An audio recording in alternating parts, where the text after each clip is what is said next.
Alright, guys and girls, welcome back to another fun-filled, action-packed, non-flipped Algebra 2 classroom video. With me, Coach Goose. So today, we're going to be going over, mainly focusing on dividing rational expressions. So the beginning is just a review of simplifying and multiplying equations, rational expressions actually. But since we've already done that in the last notes, we're just going to go to the back, the new material, which is going to be dividing rational expression. Oh, it's already done. Let me just clear this real quick, though. That's really weird. Whoa, wait a second. Let me just do the ink remover. Did you know you could do this? Remove the ink like this? Oh my gosh. Wow. Check this out. Remove all. All right, cool. Okay, so dividing rational expressions. Now, the cool thing is about dividing rational expressions, if you can multiply, then you can do division, because division is multiplying. All you have to do for dividing rational expressions is you flip the second fraction, and then you multiply. So really, it's not that much different. However, there's one thing you do need to pay attention to, and that is finding values of x or y or z, whatever, that makes your expression undefined. Because look at this right here. Notice I'm dividing these two terms, but if this is undefined, or if this fraction is undefined, if either of those are undefined, then the whole expression is going to be undefined, right? So that means I have to check at multiple points what values would make my expression undefined. So right here, right at the beginning, after we factored, because in example A, it's already factored out. So right at the beginning, I need to check for values that would make this expression undefined. So I will take the denominator, which is 14y, set that equal to 0, and y is going to be 0. So if y equals 0, my expression is undefined. Also, what else can I check? I can check the 7z equals 0. That's another denominator. And that means if z is 0, then this expression is going to be undefined. And that's all I have to worry about at the moment. So we factor, it's already factored. We check for undefined. The next step, we're going to rewrite our equation as a multiplication problem. So we're going to write the first fraction exactly as it was. The second fraction, we're going to flip it, so 7z over 9x. And we're going to change our division sign to a multiplication sign. All right, now notice real quick, though, the 6 over 14, we can reduce that to 3 over 7, so 3x over 7y times 7z over 9x.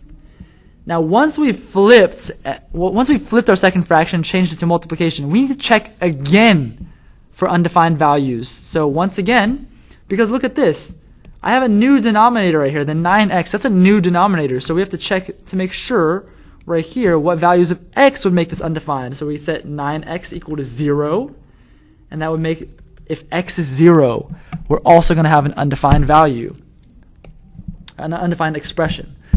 So there we go. If y is 0, if z is 0, if x is 0, this expression is going to be undefined. And so now we're down to our final step, which is just to simplify. So notice that this is multiplication, right? Because it's multiplication, it's as if I'm writing this as one single big fraction like this. Okay, but just to show what we're actually doing, I'm just going to leave it as multiplication. So to simplify, we're going to cancel out common terms on the top, the numerator, and the bottom across both fractions. So like this, I see the 7 on the top over here, 7 on the bottom over here, canceled out. I see x on top over here, x on bottom over here, cancel it out. What's left? That's going to be my answer, 3z over 9y. But I can reduce 3 over 9 to 1 over 3, so my final answer will be z over 3y. Like so. Alright, so let's try those same steps again on question B. So, the first step is to factor, rewrite everything, but in factored out form. So, 2 minus x, I'm actually going to rewrite this 2 minus x by factoring out a negative 1. That will give me just x minus 2, because taking out a negative sign will change the negative x to positive x, and change the positive 2 to a negative 2. Doing this makes it cleaner just because we have x in the front, x minus 2. And this is going to come in handy later, we'll see. This is kind of a predicting the future here. All right, and then we're going to factor out the bottom here, x squared plus 2x plus 1. And if you don't know what that is mentally, you can use the Xbox method, but it's going to be x plus 1 times x plus 1. And we're going to rewrite the second fraction as well, just factoring everything out. So x squared plus 3x minus 10 is going to factor out to x plus 5 times x minus 2.